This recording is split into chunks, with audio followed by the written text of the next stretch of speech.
monsieur de La Fontaine, je vous aborde sans mitaine, mais en me voilant quelque peu, on se protège comme on peut. Monsieur de La Fontaine, si je vous semble un peu lointaine, ça vient d'une crainte que j'ai, que vous me preniez pour un jet.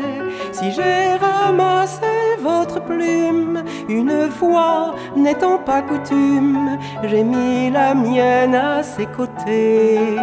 Mais n'en soyez pas rebutés, je n'ai qu'effleuré vos volumes. On pourrait dire que nous fûmes deux compagnons en fablerie du côté de Château-Thierry.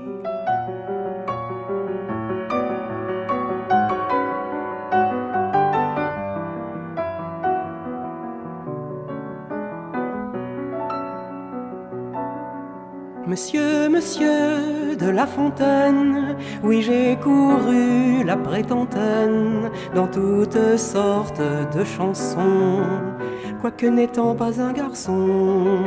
Monsieur de La Fontaine, on ne met plus en quarantaine l'esprit des filles, vous verrez que vous en redemanderez.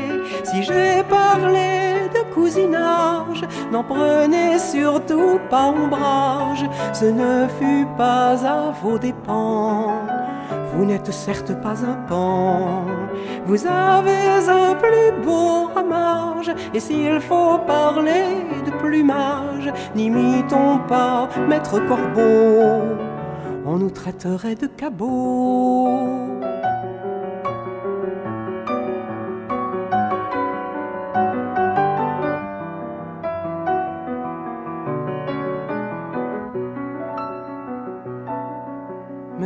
Monsieur de La Fontaine, si en bonne samaritaine j'ai défendu à Liboron, j'avais de très bonnes raisons.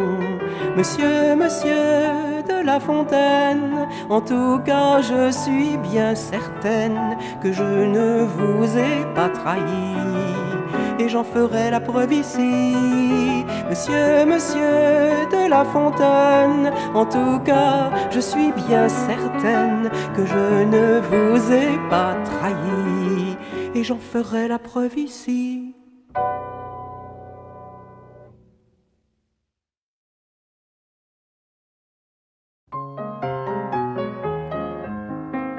Petit mouton noir et frisé qui voulait s'amuser par un beau soir d'été, marchait dans la cité. Petit mouton qui s'ennuyait, donnait des coups de pied dans une boîte abandonnée, une boîte de cassoulet. Quel est son nom, la belle affaire? Vous le connaissez bien, si ce n'est lui, c'était son frère, c'était quelqu'un des siens. Quel est son nom, la belle affaire? Vous le connaissez bien, si ce n'est lui, c'était son frère, c'était quelqu'un des siens. Un loup qui fermait son café avec sa grosse clé s'arrête en le voyant passer. Fallait plus rigoler, ah c'est toi qui m'as réveillé ce dimanche dernier. Moi je vais t'apprendre à crier, je vais te faire danser. Ne vous mettez pas en colère, moi je n'y suis pour rien. Si ce n'est toi, c'est donc ton frère, c'est donc quelqu'un des tiens. Ne vous mettez pas en colère, moi je n'y suis pour rien. Si ce n'est toi, c'est donc ton frère, c'est donc quelqu'un des tiens. C'est sûrement toi qui as tagué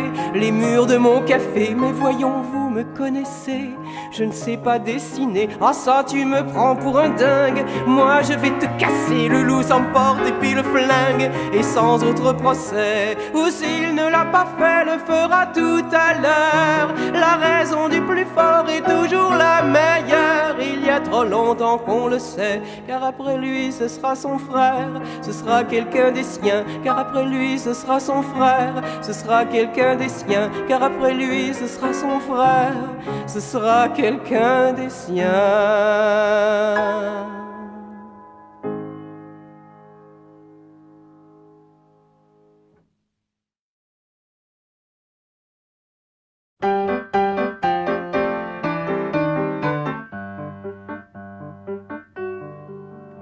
Cousin, quelle joie m'inonde à te recevoir ici. De ta campagne profonde, tu t'es arraché, merci. Au restaurant, je t'invite, car je veux te régaler. Mais tu trembles, tu m'évites, fais mine de t'en aller. Qu'est-ce que ce bruit? S'il ne cesse, je m'enfuis. Peste, peste, mon ami, je ne reste point ici. Cousin, pour t'être agréable, je vais fermer la radio. Viens, j'ai retenu la table dans un très charmant bistrot. Mais d'où vient que tu grimaces? D'où vient qu'à peine installé, tu t'agites à ta place au risque de basculer? Qu'est-ce que ce bruit? S'il ne cesse, je m'enfuis. Peste, peste, mon ami, je ne reste point ici. Si cet endroit te chagrine, je peux t'emmener ailleurs. Mais quoi, tu fais grise mine? Que faut-il à mon seigneur? Tu te bouches les oreilles, te sauvant comme un perdu. Dis-moi donc ce qui t'effraie, moi je n'ai rien entendu.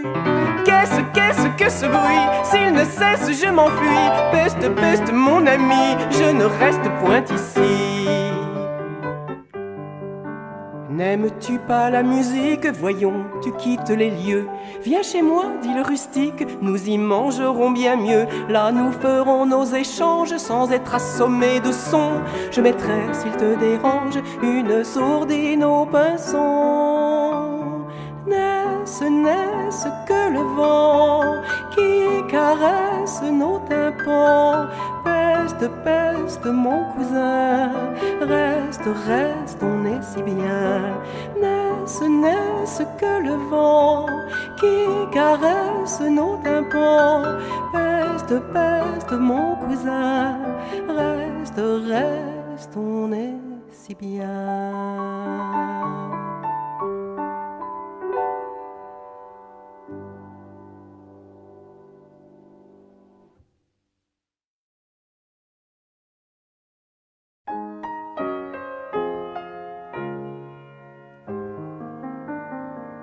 Deux pigeons s'aimaient d'amour tendre, l'un veut partir, l'autre se plaint. Le premier ne veut rien entendre, il part, mais voici qu'en chemin, il collectionne les problèmes, se fait piéger, tremper, manger, ou peu s'en faut. Il se fait même assommer par un écolier. Alors pour le coup, il abandonne, rentre chez lui. On le plaint fort, on le console, on le bichonne. Il jure de rester au port, il jure de rester au port. Vraiment, monsieur de La Fontaine, y croyez-vous à ses remords? Eût-il regretté ses fredaines s'il n'eût pas côtoyé la mort? À supposer qu'une amourette l'eût enflammé, chemin faisant, il n'eût pas vécu tant d'alerte, n'eût pas senti passer le temps. Et l'autre là qui se lamente, au lieu de profiter du lit, au lieu de suivre enfin la pente de la paresse et de l'oubli, de la paresse et de l'oubli. Car enfin, revoyons l'histoire, l'un d'eux s'ennuyant au logis. Vous ne m'en ferez pas à croire, il s'ennuyait, vous l'avez dit. Et plus loin, parlant de son frère, je le désennuierai. Ah ah, nous tenons le mot de l'affaire. Il s'ennuyait aussi, voilà. Voyez encore ces hypocrites en pleurant se dire adieu. Quoi d'étonnant à ce qu'ensuite son voyage fut malheureux. Son voyage fut malheureux. Heureux amants, si d'aventure vous sentez la tranquillité tomber comme une couverture sur vos rêves de volupté, arrachez-vous, fuyez ensemble ou séparés. Le monde est grand, que l'impatience vous rassemble et que l'amour marche devant. Multipliez les retrouvailles, n'attendez pas pour voyager qu'indifférence vous tenaille, que soit passé le temps d'aimer, que soit passé le temps d'aimer.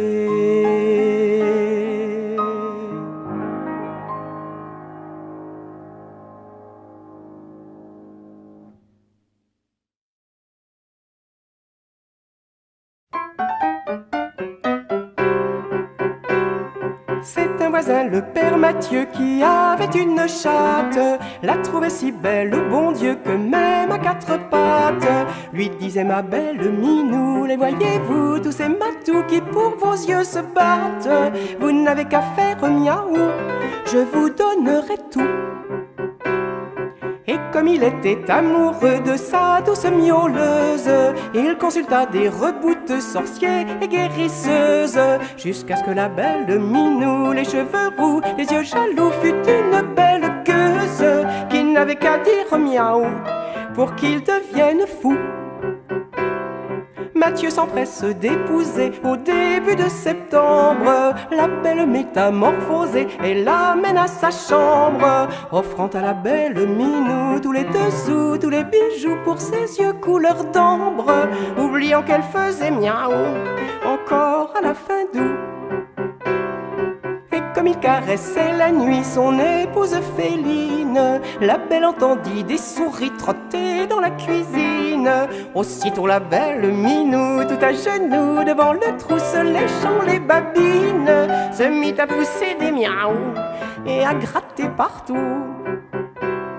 Mathieu n'essaya pas pourtant de changer la nature, il ne resta plus très longtemps de rat sous la toiture. Il garda sa belle Minou, que voulez-vous, il était fou de ses griffes parjure, il préférait ses beaux miaou aux aveux les plus doux. Miaou, miaou, miaou, miaou.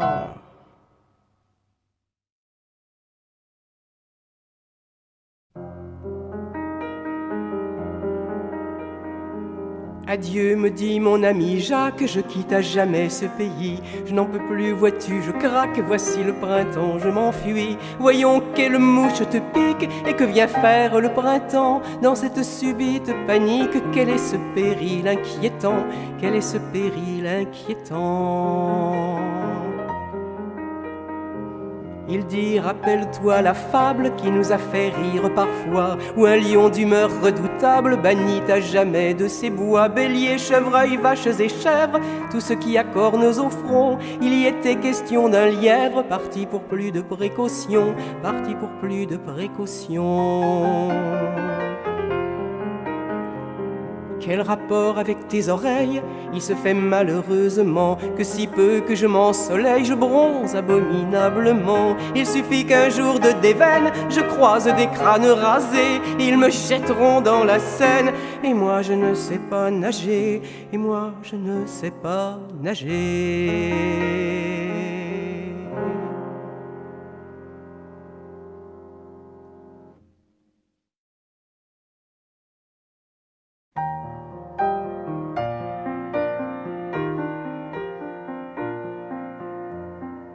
Qui parle de mourir et pourquoi cette crainte qui vous fait croire enfin que je vous frapperai?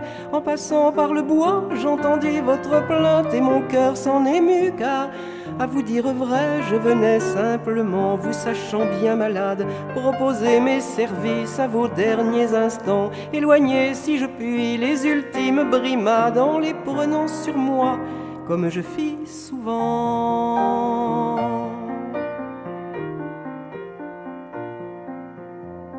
Sire, souffrez aussi que je me réjouisse de vous trouver ce jour tellement affaibli que je vous puisse enfin, sans craindre vos sévices, ouvrir un peu mon cœur et parler en ami. Vous m'avez quelquefois malmené, je l'avoue, mais ne l'avais-je point cherché, tant il est vrai que trop d'humilité à la longue nous voue au rôle de victime, et je ne m'en plaindrai.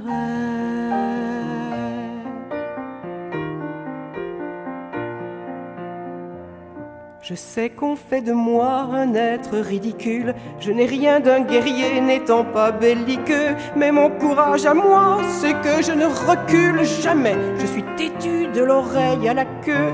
Certes, on n'apprécie pas ma voix dans les chorales, on peut ne pas aimer mon pelage grison, chatouiller du bâton mon épine dorsale, contester ma douceur autant que ma raison.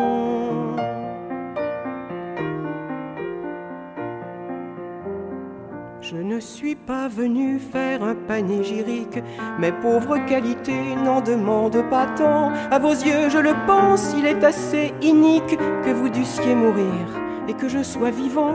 Le fabuliste a pu, je n'en ai point de honte, vous donner le beau rôle à mes tristes dépens. Je dois dire pourtant, car j'en ai fait le compte, que mon nom sous sa plume est venu plus souvent.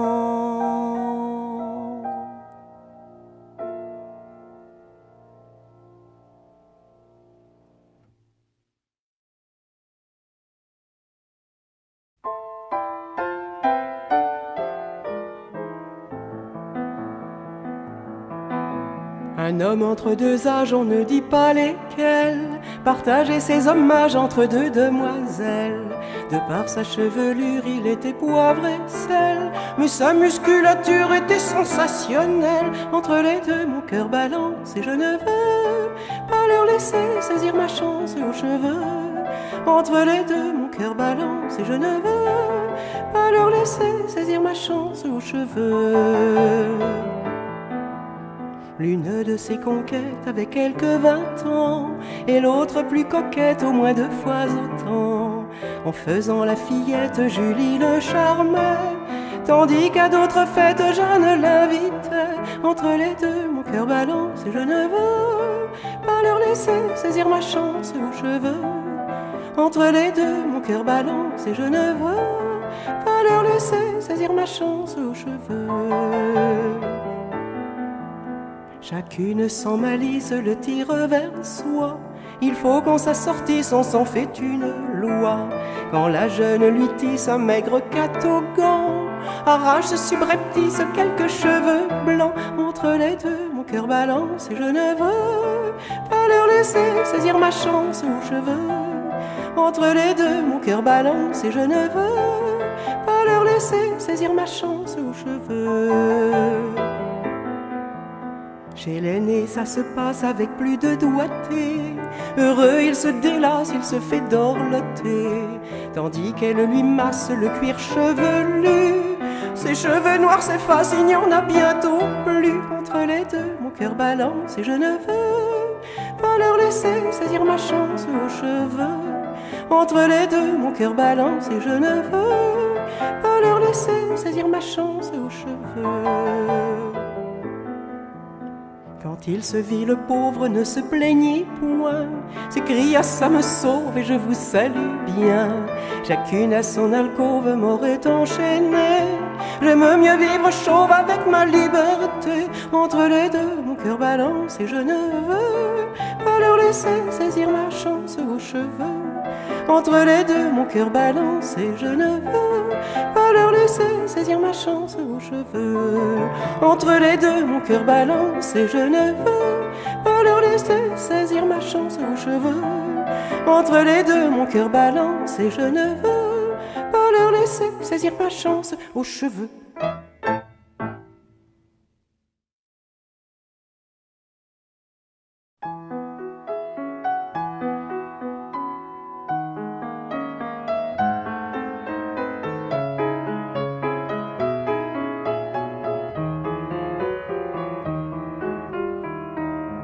Une louve est flanquée, cloutée, plutôt zonarde et par certains côtés, rappelant la renarde. Une louve cherchant l'aventure en un bar, vit une chienne afghane entrer là par hasard. La belle était soyeuse et parfumée Chanel, vêtue de soie légère et de vison pastel. Cette aisance dorée que fortune vous donne était comme étalée sur toute sa personne. Ah, dites-moi, la belle afghane, d'où vous est tombée cette manne? Il semble que vous ayez tout. Elle répond, que prenez-vous? Et l'Afghane commande, et l'autre l'accompagne, évident force coupe du meilleur champagne. On se raconte un peu, on compare son sort, mais comment pouvez-vous disser le cousu d'or? Pouvez-vous supporter cette vie de bohème où le premier venu est celui qui vous aime, celui qui payera peut-être le loyer et la maigre entrecôte et le col enfilé?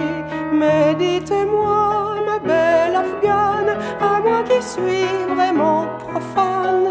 Comment faire pour obtenir ce qu'à mes yeux fait reluire? Presque rien, cuisiner, faire un peu de ménage, élever des enfants, s'assurer qu'ils sont sages, être aimable toujours, amoureuse parfois, mais jalouse jamais.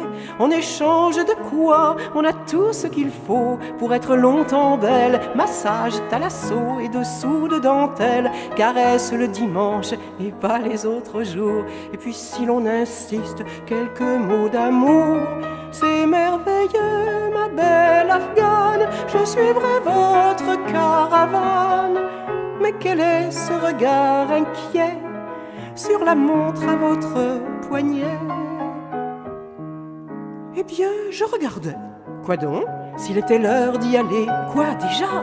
Eh bien oui, je demeure assez loin. Et s'il était rentré? Rentré qui? Peu importe. Ah non, je veux savoir. Mon mari.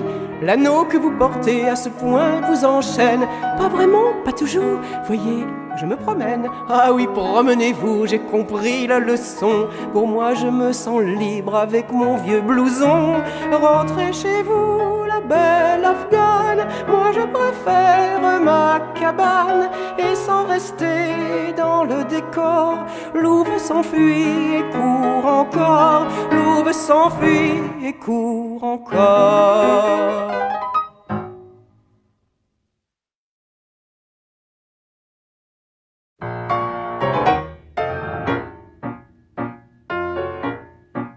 Un loup qui roulait en voiture hors des chemins les plus passants connaissait la mésaventure d'un réservoir agonisant. Après avoir dans sa panique insulté tout ce qui bougeait, il guettait le problématique secours qui se présenterait.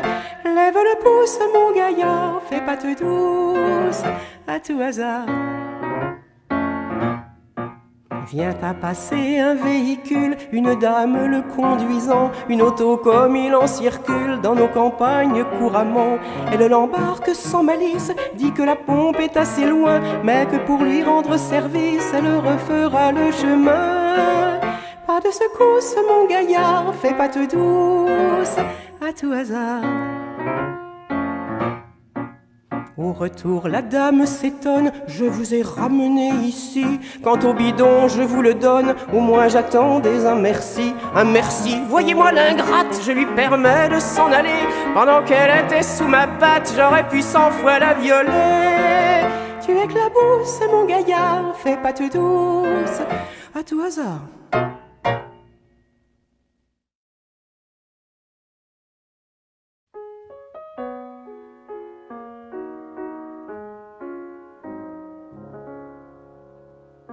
Faucheuse, je t'attends, je suis lasse de vivre. Ma tête ne sait plus où l'emmènent mes pieds. Vois ma peau se dessèche, on dirait du papier. Les signes qu'on y lit font un bien triste livre. Mon dos m'oblige à faire une étrange courbette, et je ne marche qu'en regardant vers le bas. Faucheuse, je m'ennuie, mais puisque te voilà, voudrais-tu pas m'aider à chercher mes lunettes? Tilalala. Des amis que j'aimais, il n'y a plus de traces, et mes vieux soupirants ne sont que souvenirs. Faucheuse, entends ma voix, tu tardes à venir, et le peu de raison qui me reste s'efface. Mais tu me fais languir, quoi, tu m'oublies peut-être quand j'aspire à ne plus jamais me réveiller. Voudrais-tu, s'il te plaît, monter cet oreiller, éteindre la lumière et pousser la fenêtre? Tilalala. Je n'ai plus d'appétit, à peine je grignote, et je fais grise mine au plus appétissant. Des fruits de mon jardin, vois, plus rien ne descend. Le long de mon gosier, rien ne me réconforte. Encore si je buvais, veux-tu que je te dise, faucheuse, le meilleur des vins me reste là. Rien ne me fait envie, vois-tu ces chocolats? Donne-les, j'ai besoin de quelques friandises. Tilalala. Faucheuse, je le vois loin de me chercher noise. Tu me fais la vie douce et viens pour me servir. Et même si j'osais, je dirais sans mentir, qu'en te montrant serviable au fond, tu m'apprivoises.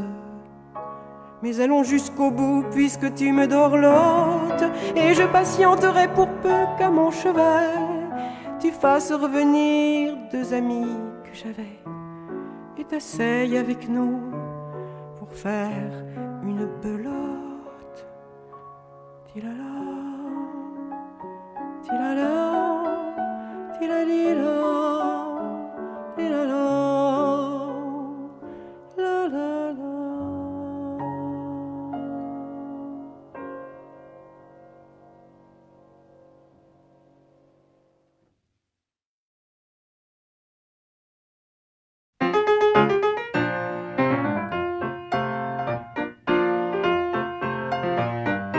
Monsieur Jean, oh monsieur Jean, qui êtes si intelligent. Monsieur Jean, oh monsieur Jean, je vous trouve désobligeant. Que vous me missiez en fable n'avait rien qui pût me choquer. Votre style est ineffable et vos lecteurs bien éduqués.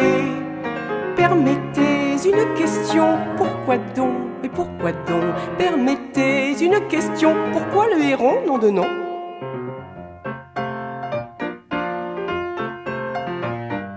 Monsieur Jean, oh monsieur Jean, ce n'est pas très encourageant. Monsieur Jean, oh monsieur Jean, même ça me semble outrageant que vous me cherchiez des crosses parce que j'ai la prétention d'épouser en juste noces un beau jeune et charmant garçon. Permettez une question, pourquoi donc? Et pourquoi donc? Permettez une question, pourquoi le héron, nom de nom?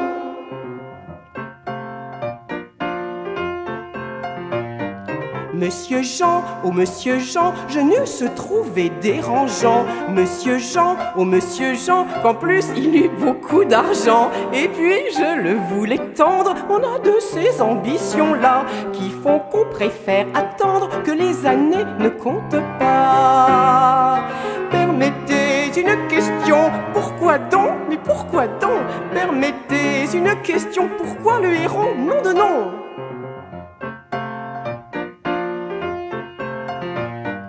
Monsieur Jean, oh monsieur Jean, n'en déplaise aux honnêtes gens.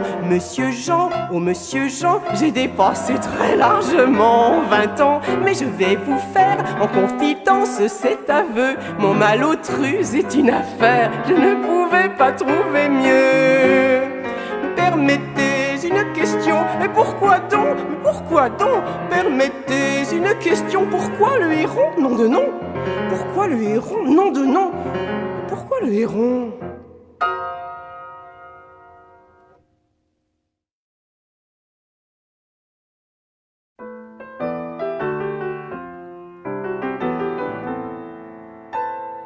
C'est un lion qui tombe en amour pour une demoiselle. Il lui tient tant de beaux discours qu'elle n'est point cruelle. Elle lui trouve poil luisant, belle stature, œil conquérant et sourire farouche. Elle aime sa crinière au vent et jusqu'à son rugissement qui droit au cœur la touche. Elle l'invite à la maison, plaignez, plaignez le pauvre lion. Le père en voyant arriver la belle bête fauve commence à se barricader et sa femme se sauve. Le lion se mettant à genoux dit: Monsieur, m'accorderez-vous la main de votre fille? Je suis d'un naturel très doux, ne suis ni violent ni jaloux, et la trouve gentille. Sans tarder, nous nous marierons, plaignez, plaignez le pauvre lion.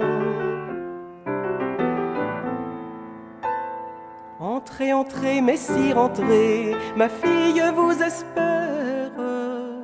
Mais pour l'heure vous entendrez les conseils d'un beau-père. Les griffes que vous avez là seront autant de coutelas dessus sa chair si tendre. Quant à vos baisers, halte là, car les canines que voilà vont bien trop la surprendre. Entre nous vous arrangerons, plaignez, plaignez le pauvre lion. Et par amour le lion souffrit, qu'on lui rogna les ongles. Il laissa sans le moindre cri limer ses dents si longues. La belle lui passa au cou une manière de licou, comme on met au caniche. Il ne résista pas beaucoup, et pour ne pas prendre de coups, il entra dans la niche. On lui fit garder la maison, plaignez, plaignez le pauvre lion. Avant de voir pauvres amants, pour l'amour d'une belle, arrachez vos griffes, vos dents, videz votre cervelle, avant que votre triste sort vous fasse désirer la mort comme une délivrance. Brisez vos chaînes sans remords, amour quand tu nous tiens si fort. Adieu toute prudence. Ne souffrez pas cette prison, plaignez, plaignez le pauvre lion. Ne souffrez pas cette prison, plaignez, plaignez le pauvre lion.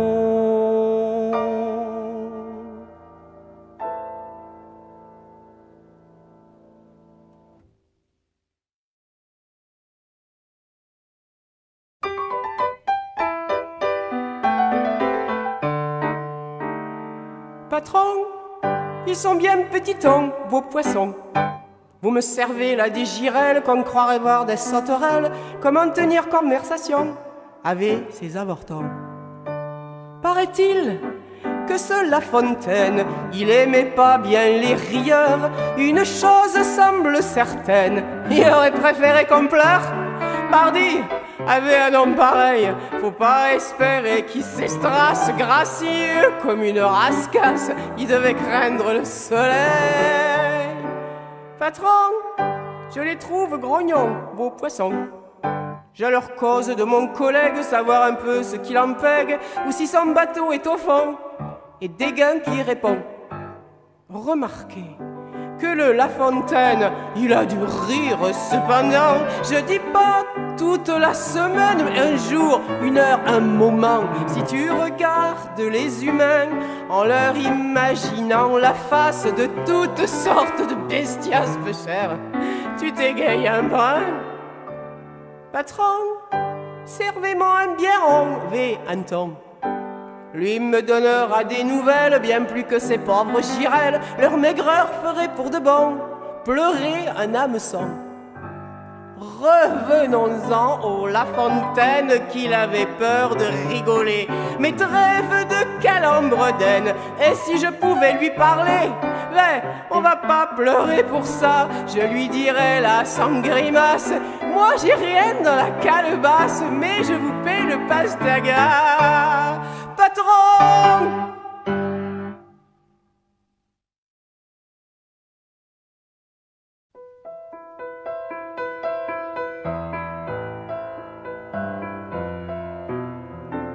Voleur, voleur, mon beau voleur, vois, je te donne de grand cœur tout ce qu'il te plaira de pendre. Je vais t'aider à les dépendre. Ces tableaux que j'avais choisis, emporte les meubles aussi. Attends un peu que je te dise où sont les sacs et les valises. Tu pourras plus commodément y entasser mes vêtements.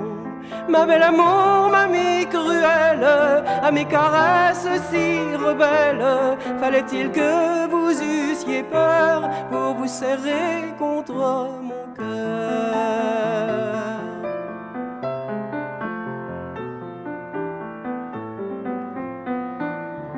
Voleur, voleur, mon beau voleur, prends tous les objets de valeur, l'argenterie et la vaisselle, serviettes, nappes de dentelle, puis dans la cave descendu, emballe tous mes meilleurs crus, emporte aussi les vies que tu ailles. Je ne voudrais pas que tu ailles par un départ précipité, manquer de sucre ou de café.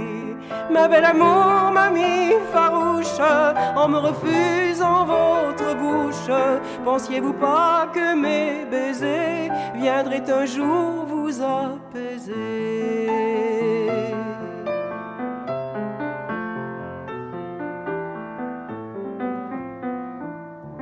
Voleur, voleur, mon beau voleur, si tu veux garder la demeure, si tu veux t'installer en maître, tu n'as qu'à le faire reconnaître. J'habiterai sans rechigner la cabane du jardinier. Mais aujourd'hui, si tu préfères emporter déjà tes affaires, prends la voiture ou le camion, le plein est fait, les freins sont bons.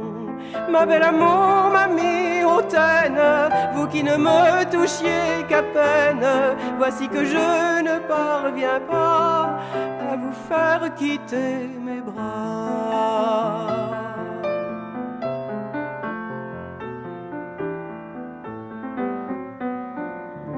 Voleur, voleur, mon beau voleur, cher artisan de mon bonheur, combien j'ai de reconnaissance pour ton effraction.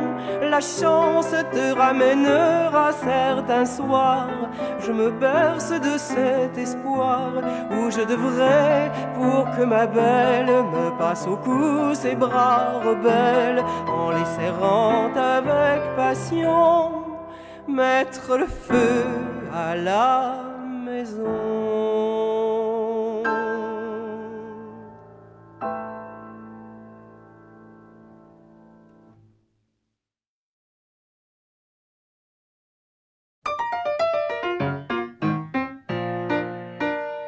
Cherchant son bonheur, un grand producteur vit que sous les projecteurs, sans se faire prier devant la télé, on aimait se déballer. Il dit ma formule à coup sûr plaira, car le ridicule ne les effraie pas. Et sans artifice, une fois par mois, il faut que l'on puisse se plaindre de soi. Nos petits travers, ils sont par derrière, dans la poche revolver, tandis que les grands de tous les autres gens sont dans la poche du devant.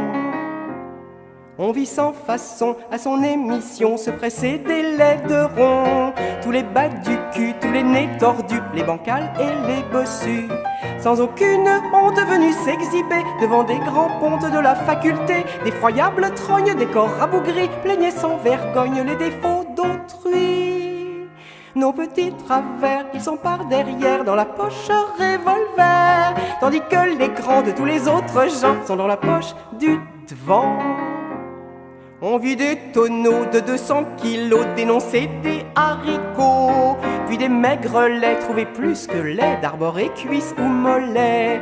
On vit les filas se plaindre les rouquins, les châtains fadas se critiquer les bruns, d'énormes babines vouées sans merci, les lèvres mutinent à la chirurgie. Nos petits travers, ils sont par derrière, dans la poche revolver, tandis que les grands de tous les autres gens sont dans la poche du devant. Et finalement, chacun se trouvant tout à fait satisfaisant, se tourna sur l'heure vers le producteur, remarquant pour son malheur son nez en trompette, ses yeux divergents, son cou de belette et ses pieds trop grands, d'horribles sourires, des airs goguenards semblaient tous lui dire « Alors, mon gaillard !» Nos petits travers, ils sont par derrière, dans la poche revolver, tandis que les grands de tous les autres gens sont dans la poche du devant. Nos petits travers, ils sont par derrière, dans la poche revolver, tandis que les grands de tous les autres gens sont dans la poche du